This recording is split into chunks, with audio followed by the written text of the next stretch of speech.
નમસ્કાર દર્શક મિત્રો, અને આજનો વિડીયો છે દિલ્હી મેટ્રોનો. અને અત્યારે હાલ મેટ્રોમાં અમે સાકેત સ્ટેશને આવી ગયા છે. બહુ જ નીચે છે કાલુપુર મેટ્રો સ્ટેશન જે છે એટલું જ અહીંયા દિલ્હીમાં પણ નીચે ઉતરવાનું તો છે જ. અને હું અત્યારે કુતુબ મિનાર જોઈ અને દિલ્હીની અંદર સાકેત સ્ટેશન છે કુતુબ મિનારની નજીકથી. ત્યાંથી હું અત્યારે ન્યૂ દિલ્હી આપણું જે રેલવે સ્ટેશન છે ત્યાં જઈ રહ્યો છું. તો આ સાકેત સ્ટેશનનું જે સ્ટેશન છે તેનું આ અંદરનો વ્યૂ છે. તો પહેલો માળ આપણે ઉતર્યા એ 3 માળ જેટલો ઉપર હતો, અને આ બીજો 2 થી 3 માળ જેટલો નીચે આપણે હજુ ઉતરવાનું છે. અને મારી ટ્રેન આવી ગઈ છે એટલે હવે આપણે મેટ્રોમાં બેસીએ. અને પ્લેટફોર્મ નંબરનું ખાસ ધ્યાન આપવું, અને એ જોવા માટે તમારે જે ટ્રેનમાં બેસવાનું હોય ટ્રેનનું હંમેશા લાસ્ટ સ્ટોપ યાદ રાખવાનું હોય. તો એ નામ ત્યાં ડિસ્પ્લે ઉપર શો થતું હોય કે આ બાજુ જવાવાળી ટ્રેન અહીંયા આ પ્લેટફોર્મ નંબર ઉપર ઊભી રહેશે.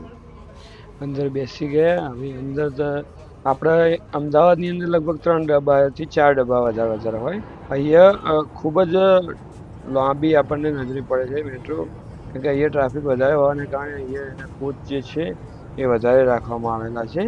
અને આ મેટ્રોની અંદર ટોટલ દિલ્હીની અંદર 10 રૂટ છે જે અલગ અલગ કલરના નામથી ઓળખાય છે. હું આજે બેઠો એ યલો કલર લાઇન છે જે સાકેત સ્ટેશનથી ન્યૂ દિલ્હી અત્યારે હાલ જઈ રહ્યું છે. અને આ બીજું એક સ્ટેશન આવ્યું છે ત્યાં અત્યારે હાલ ઊભી રહે છે. તો ત્યાંથી આપણે જોઈએ આગળનો નજારો હવે.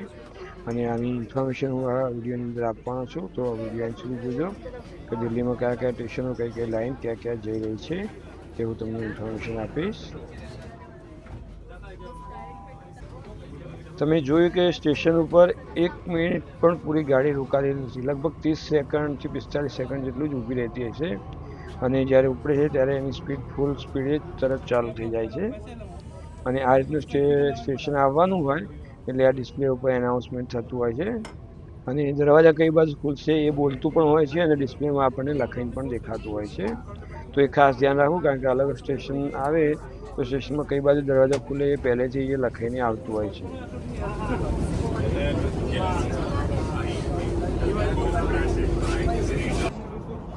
આપણે બેઠા પછી કેટલા સ્ટેશન પછી આપણે ઉતરવાનું છે તે આપણે આ જે દરવાજો હોય તેની ઉપર આ રીતે મેપ બનાવેલો છે.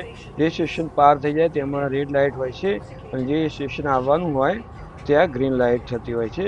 તો એ આપણે ખાસ ધ્યાન રાખવાનું. તો એ મેપની અંદર કયા સ્ટેશન કયું સ્ટેશન આવે છે તે આપણને અહીંયા દર્શાવે છે એ મેપની અંદર. અને આ ટોટલ દિલ્હીની અંદર કેટલી લાઈનો છે તેનો આ મેપ છે. તો ટોટલ 10 લાઈનો છે. તો તમે જોઈ શકો છો દરેક આ 10 લાઈનમાં કઈ લાઈન ક્યાંથી ક્યાં જાય છે, કયા કલરની, તે અહીંયા દર્શાવવામાં આવી છે. મારી ટિકિટ છે તે ₹21.5 સાકેત સ્ટેશનથી ન્યૂ દિલ્હીના થયા. અને ટિકિટ મિનિમમ ટિકિટ અહીંયા મેટ્રોની અંદર ₹11 છે, જે અપ ટુ 2 કિલોમીટર સુધીનું હોય. અને મેક્સિમમ ટિકિટ છે તે ₹64 છે, અને તે 32 કિલોમીટરનું અંતર થાય છે.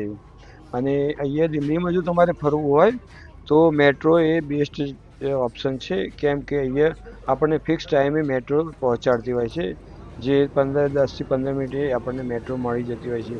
અને અલગ અલગ રૂટ છે, તો એ ખાસ ધ્યાન રાખીને જે મેપમાં મેં બતાવ્યું એટલે ખાસ ધ્યાન રાખીને કયા સ્ટેશનથી ક્યાં જવું છે ખાસ ધ્યાન રાખીને મેટ્રોની અંદર બેસવું. અને અહીંયા મેટ્રો સ્ટેશન ન્યૂ દિલ્હી ઉતર્યા પછી એક વસ્તુ ખાસ ધ્યાન આપવી કે અહીંયા એક રસ્તો લઈ જાય છે આપણે રેલવે સ્ટેશન સાઈડનો, અને બીજો છે અપોઝિટ સાઈડ જે માર્કેટમાં ઉતારે છે. તો તમારે જે બાજુ જવાનું હોય એ બાજુથી ખાસ ધ્યાન રાખીને બહાર નીકળવું આ મેટ્રો સ્ટેશનેથી. તો આટલી વસ્તુ તમારે ખાસ ધ્યાન રાખવી. અને અહીંયા દિલ્હીની અંદર મેટ્રોની અંદર ખૂબ જ ટ્રાફિક રહે છે, કે લોકો ટ્રાફિક બહાર ફરવાની જગ્યાએ મેટ્રોમાં બેસ્ટ ઓપ્શન રહે છે કે સમયસર પહોંચાડે છે. તો ફ્રેન્ડ્સ, વિડીયો કેવો લાગ્યો કમેન્ટ કરી જરૂર જણાવજો. પસંદ આવે તો લાઇક, શેર અને સબસ્ક્રાઈબ જરૂર કરજો. તો મળીએ ફ્રેન્ડ્સ નેક્સ્ટ વિડીયોમાં.